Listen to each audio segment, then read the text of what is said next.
From health crisis to holistic career, we have an incredible guest, Alicia Daniel, who knows what it's like to overcome some devastating health conditions. She then grew to become number 38 in the top 100 aromatherapists in the world. Together, her and her husband have an incredible healing business and practice. And I can't wait to have you hear her story and the powerful story of transformation. So welcome, Alicia. Thank you. It's good to be here. Awesome. Well, take us back to what was it that led you to even become involved in holistic health? It was a powerful and frustrating story that I believe a lot of our listeners can relate to. So take us back to what happened before you got into this world of holistic health. I was a stay-at-home mom and I had three little babies. I had three children in 29 months. And during that time, I was finishing my college degree. And in order for me to be allowed to finish my degree, I had to go back and get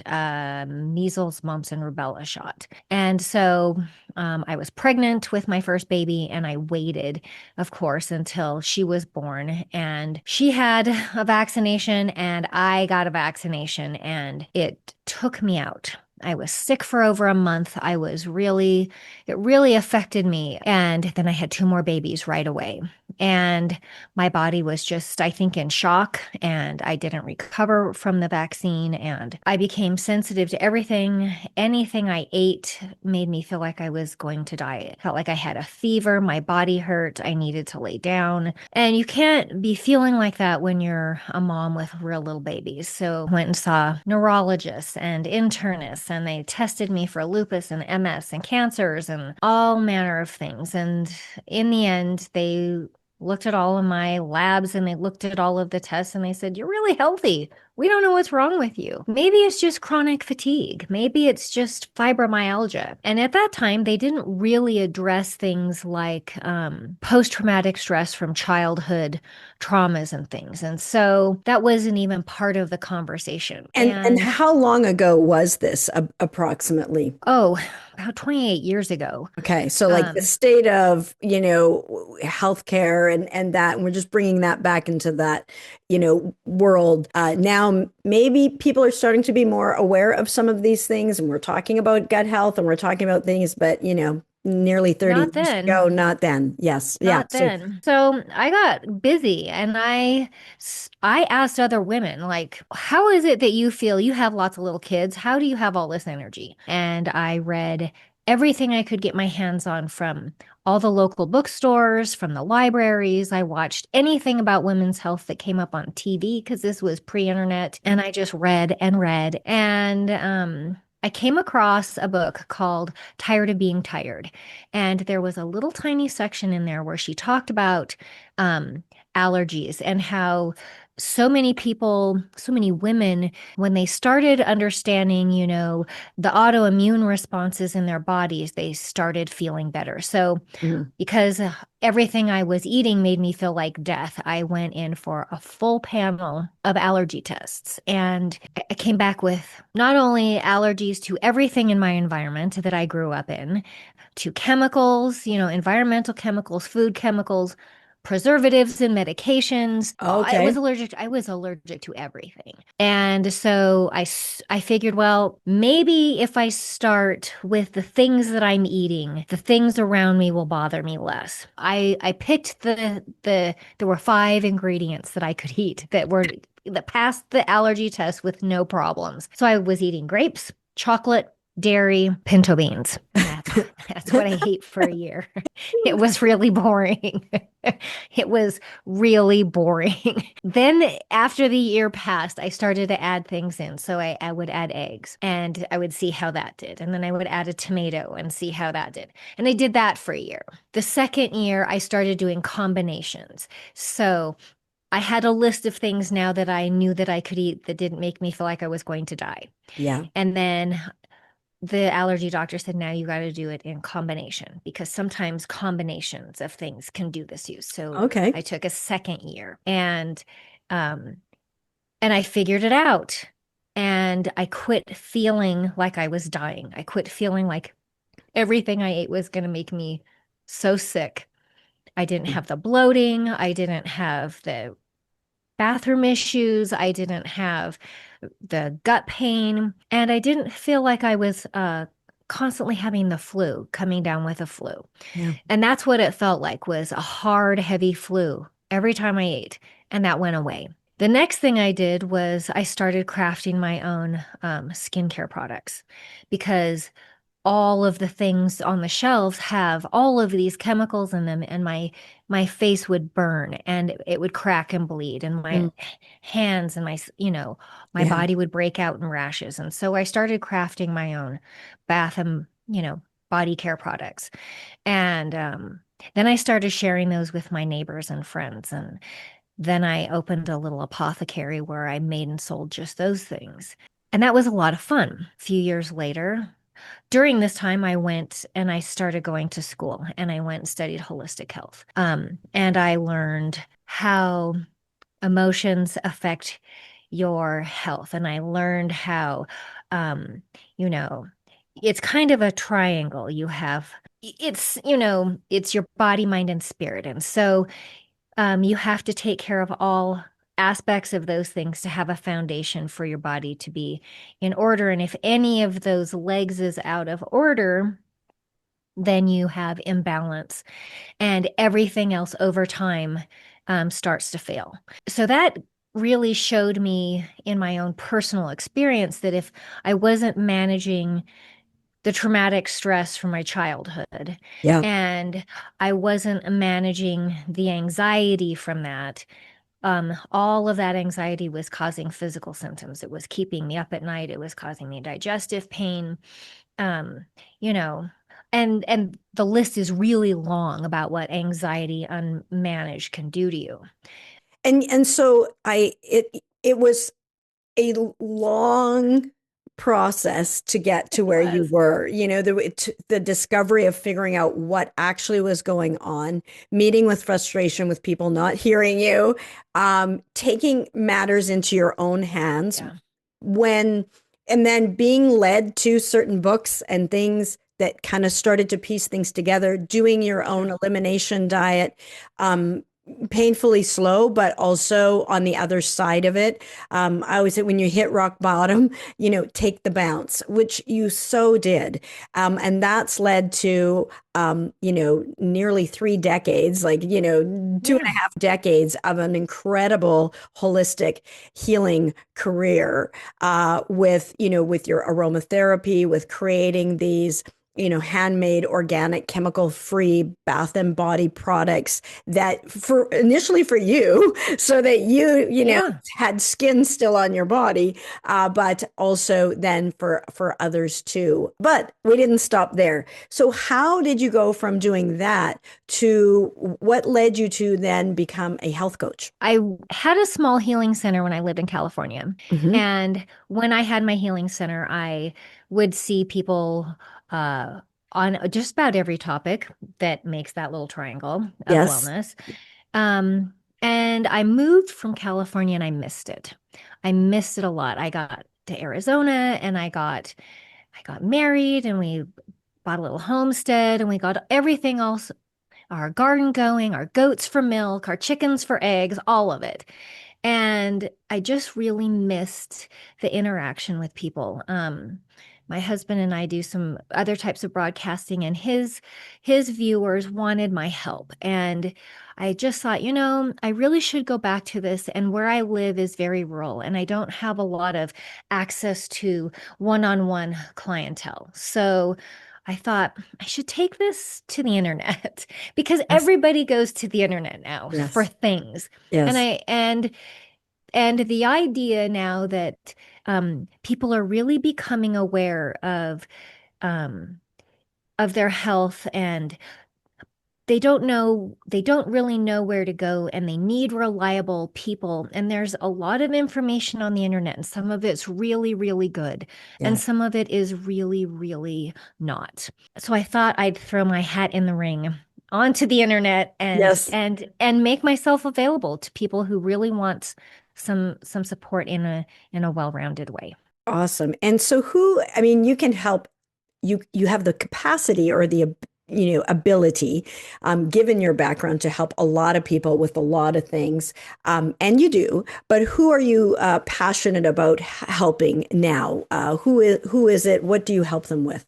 My primary focus is to help women who are dealing with chronic anxiety and the effects of that in their life and on their health, not just their physical health, but their spiritual and mental health, and helping them overcome things like chronic exhaustion and physical pain and insomnia and an irritable bowel. I've been there, and getting to the root of it, because when you can get to the root of your chronic anxiety and you learn some tools, and they're basic and simple, learning to manage it doesn't have to be complicated. It's simple, but it just takes practice and consistency. And so I am out here to help people who are dealing with those problems and want some support and some really functional tools to get to the other side.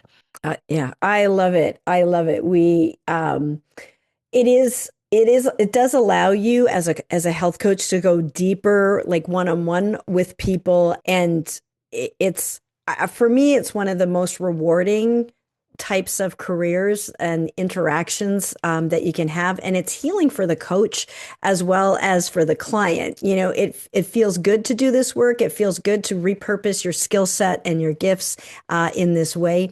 What's something that you've maybe learned from working with your clients, and some of your favorite parts, and what have you learned from working with them? Well, I've learned that trusting your intuition about your health is Yeah. really critical. Yes. It's really important. If you are not getting results from your health providers, don't give up, and to trust that you know best for yourself. I've learned to take the time when I'm overwhelmed and tired. I've learned to take my own advice, basically. If it's good for my clients, and if it's something that I would tell my clients, then I make sure that I'm incorporating it too, because I should be living what I'm teaching. My life should be in as much balance as I'm trying to offer to my clients. So, um, there's no quick fix for things, and there's no one size fits all. But um, in talking to my clients, there's always an answer, and it's always very deeply personal for each individual person. And my job is to be with them and listen and hear the things they're not saying and say, I'm hearing you say this, but I'm not hearing you say this. And I think maybe it applies to, what do you think? And it never fails that those are um, things that maybe they're bashful about talking about, or um, not even realizing that that's kind of a brewing down beneath things. And Yes. so then they get a deeper awareness. Yeah, I think that's so important, getting to the roots. And as you mentioned before, keeping it simple. I think, you mentioned that before. And I think it's one of the myths that people have, that things have to be, well, as you mentioned, a quick fix, or that there is a quick fix, or that it needs to be complicated. Speak a little bit about the power of simplicity. It's funny because we think, well, I always hear somebody say, I need to do these basic, simple things, and it cannot just possibly be that simple. Hmm. But it actually is. And there's a lot of science now that shows that these simple things like drinking water improves your health. It helps with weight loss. It helps your body with inflammation. That's a simple thing, but Yeah. it makes so much change. Doing things like a gratitude journal and learning to retrain your mind on what you focus on. Hmm. There's lots of study about this. These simple things that seem like, everybody says that answer, there's reasons that they do. And learning how to incorporate those simple things in your life helps you to cut the chaos. It helps you to cut the stress. It helps you to understand where you're really at internally, emotionally, and spiritually. And it really puts you online. I think that is something that when people have really a complicated series of symptoms, and you've been there, and my clients, like most health coaches that I work with, a lot of them, they either come from a health background, or they were a doctor, nurse, etc., or they have some sort of serious health challenge themselves that they were wrestling with for a very long time. It seems like, because that's such a mess, that and complicated that the solution is also needs to be a mess. Yeah. But if you're treating all of the leaves on the tree, the symptoms on the tree, well, then that's complicated. But when you get to the root, it's really quite simple. And I know that's one of those things that you talk about is getting to the root, and that's really the basis of the work that you do. Tell us a little bit about the, is it herbal medicines and tinctures that you have? And you were talking about when people go in there, they see all of these, options, but they don't know what it's for. And so tell us a little bit about that side of the work that you do. Along with doing clinical aromatherapy, I do wild crafted and home crafted tinctures. So herbs and roots and flowers. I do an alcohol tincture. I'm starting to do the glycerites and flower medicine and herbal medicine is incredibly powerful. I have this relationship with plants where they have multiple generations of DNA information and vibration. And when you take a properly prepared herbal medicine, it brings a level of healing that pharmaceuticals just don't do. And so I am currently building a full apothecary of herbal medicine and I'm sharing it with my clients. It's really difficult when you go to a Whole Foods or a Sprouts where they carry all these beautiful products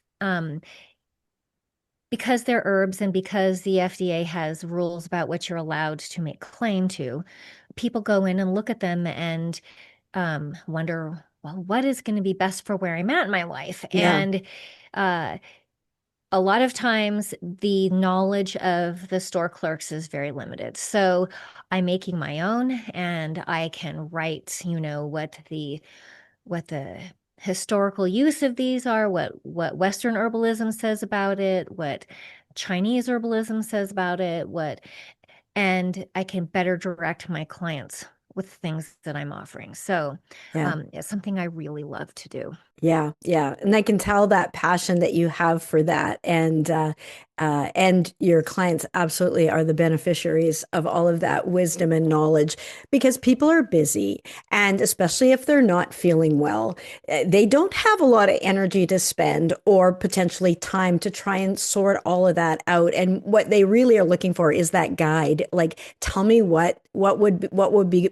best for me in this instance, and that is hugely valuable, that information. Tell us, Alicia, how have you grown as a person throughout this process of becoming a health coach? I've learned that really taking the time to listen to my client is the best way to learn the most about them. Hmm. To ask them questions about each aspect of that triangle of health and Yes. wellness.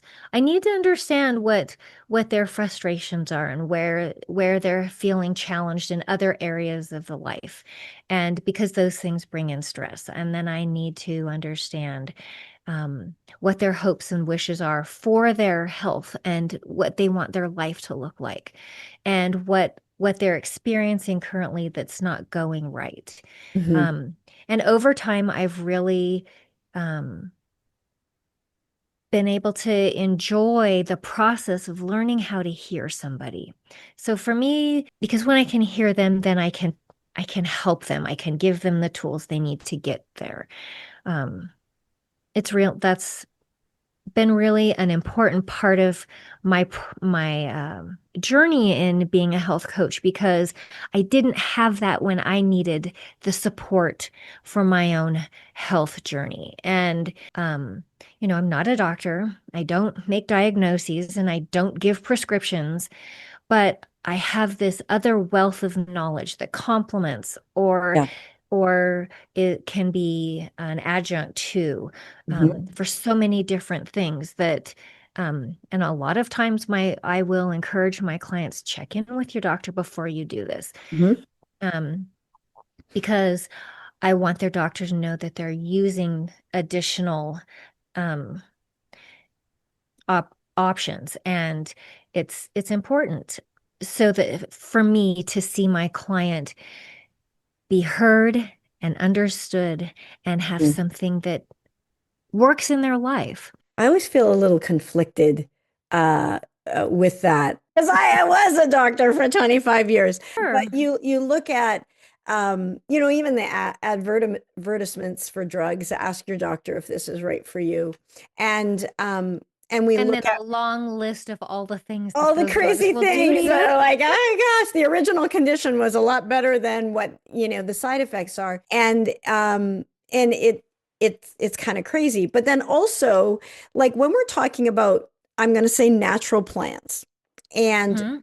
food and leaves and teas and things like that. It kind of always felt a little bit funny that we would ask a doctor who knows nothing about this, about their opinion. And yet we don't have to ask their permission or their opinion about having the pepperoni pizza. We don't have to ask them about that.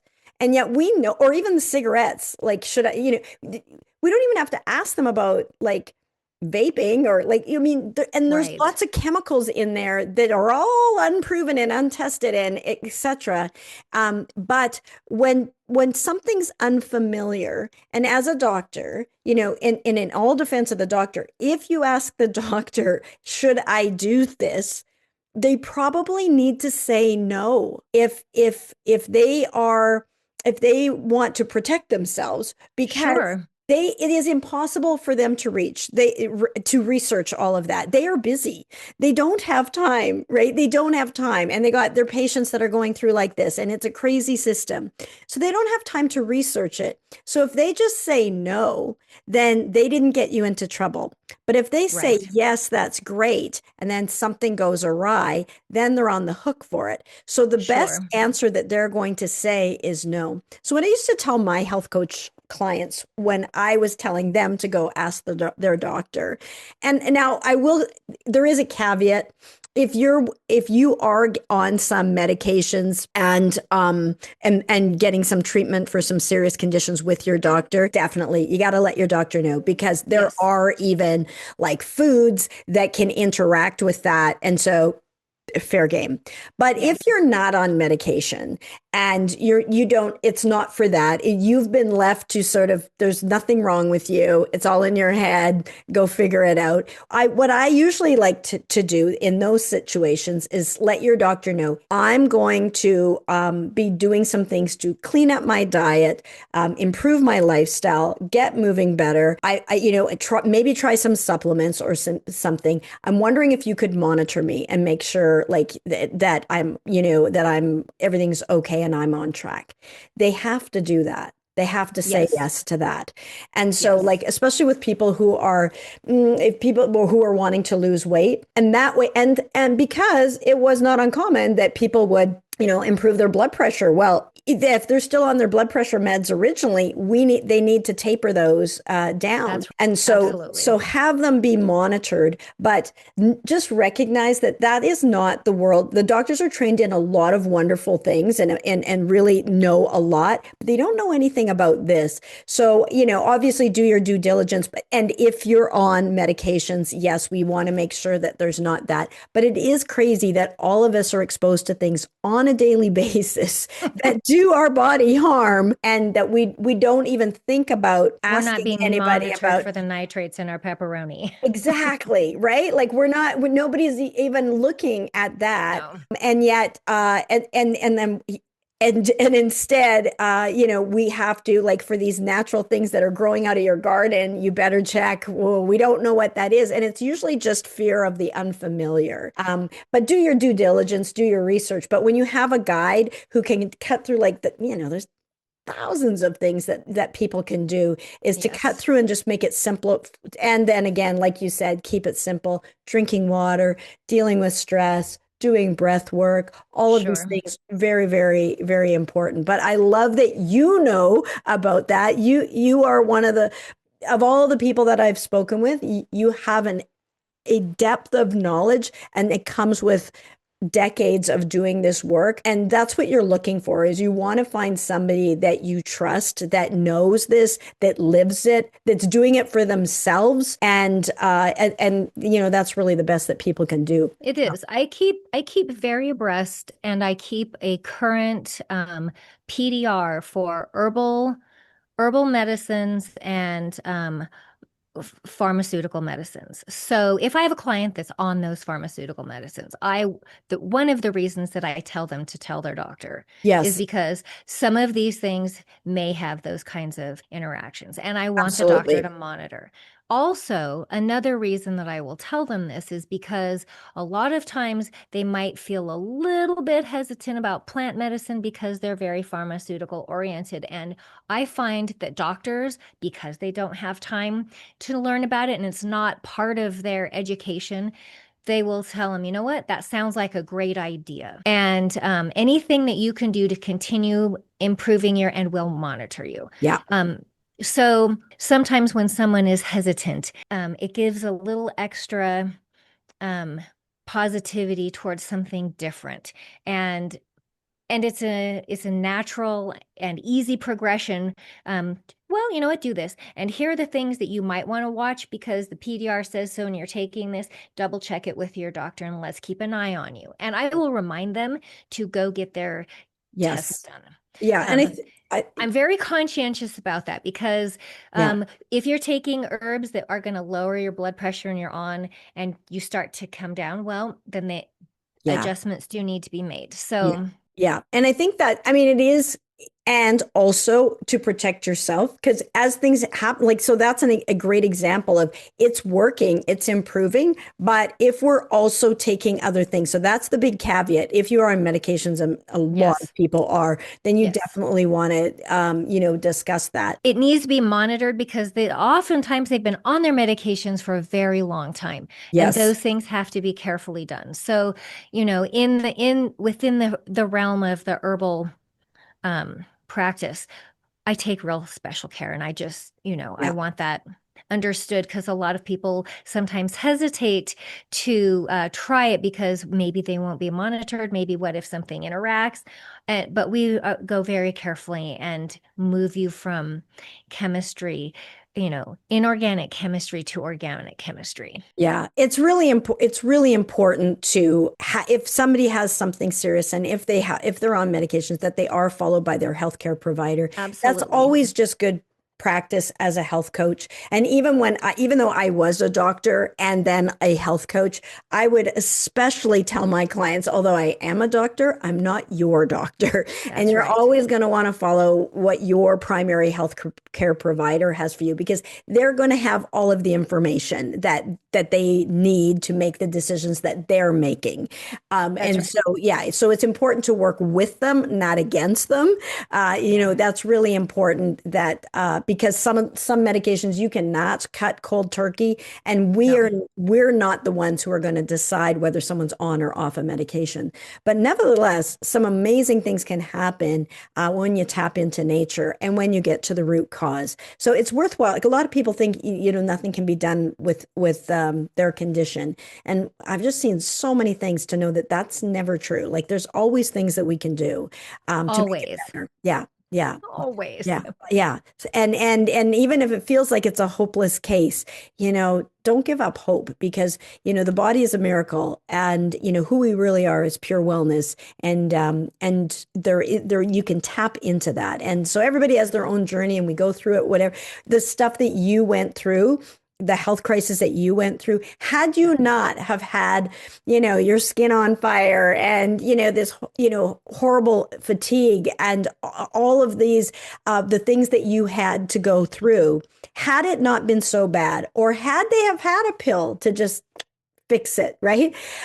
You wouldn't be doing the powerful work that you do and wouldn't be able to help the people that you've been able to help. So, in a sense, that was a blessing in a big disguise so that you can live this amazing life that you do now and make this incredible difference.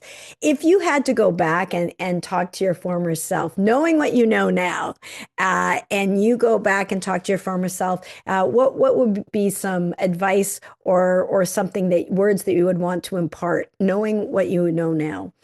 I would go back and I would take myself by the shoulders and I would say, you don't even know how strong you are.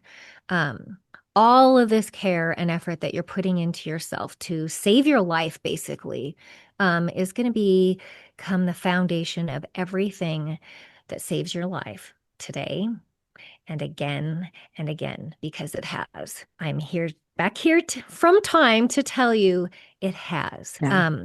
And I would tell myself to trust my knowledge and to trust my intuition, to really go inward and listen. And I would say, you're not broken, you're becoming. I love that. We should have that as a good tagline. You're not broken, you're becoming. And it is, we're all on a journey. There, it's not, it doesn't end. So we're all in the process of becoming, really.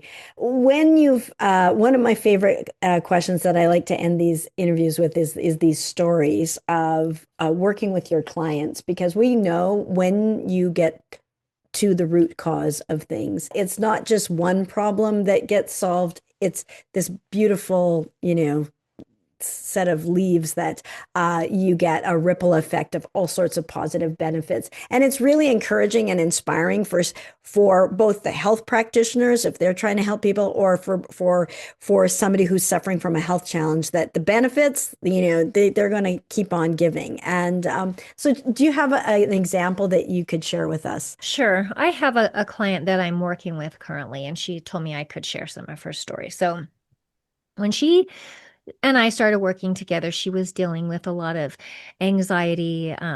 She has quite a bit of family things. She's got some work things. She's just really dealing with it. And she has not really been able to manage it. And the anxiety was causing a lot of chronic binge eating, specifically really high sugar foods. She'd gained quite a bit of weight and she was really unhappy. She has a lot of health problems because of the anxiety and the weight. And she's got 15 years of unmanaged diabetes, and we got her doing some things to manage her anxiety, picking up a little bit of physical activity. Her diet's improving significantly. She's now doing rebounding and it's improving her balance so that she's not having as many falls. She was having quite a few falls.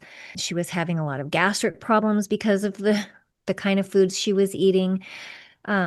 So she's improved. She's getting a better night's rest. She's able to be a little more active with not only the rebounding, but some chair yoga. And with her diet changes, we even had a really great and unexpected benefit of all of this. She had her A1C drop 5 points. This is May, so this has been 5 months of working together. And she's had huge wins. She's lost a little bit of weight on top of it all. So all the things that she's came to see me with are starting to smooth out. She's coping better with work and she's happier. So I'm Yeah. really proud of her. I'm actually really proud of her. Yeah, that is so wonderful. Like starting off with anxiety and sleep, and then the next thing her, hemoglobin A1C is also improved as well. And that's one of the reasons why we're like, hey, have you be followed by your doctor alongside that. But how rewarding, like everything starts to blossom and change when you really get to that root cause. So I just love that you've shared that, Alicia. And that is the beautiful thing about health coaching. And if you're a health practitioner or a health coach, and you are like, how I want to actually do this. I want to be able to make a difference in someone's life. I have a free copy of my book that you can get in the description, Free to Heal, the 9 steps to a soul satisfying health coaching practice, so that you can do that work that you know that you're meant to do. And if you are there and thinking, hey, I want to meet with this Alicia woman, she is a girl after my own heart. And she knows some things that I would like to either know about, or I know someone who I think could benefit from her. How can people get in touch with you, Alicia? They can find me at my website, which is AD for Alicia Daniel, health coach, adhealthcoach.com, or at my Instagram, which is Holistic Living with Alicia Ray. And that's ALICIARAE, Holistic Living with Alicia Ray. Awesome. Awesome. Well, it was an absolute pleasure to chat with you. You're doing an incredible work. And I really love that transformative story, your story. So keep shining your light, keep leading with love. And if you are a health coach and you're looking at how do I get my health coaching practice up and running, I've got this video here for you on how to start your health coaching practice from scratch. And with that, have a fantastic week. And of course, be good for you.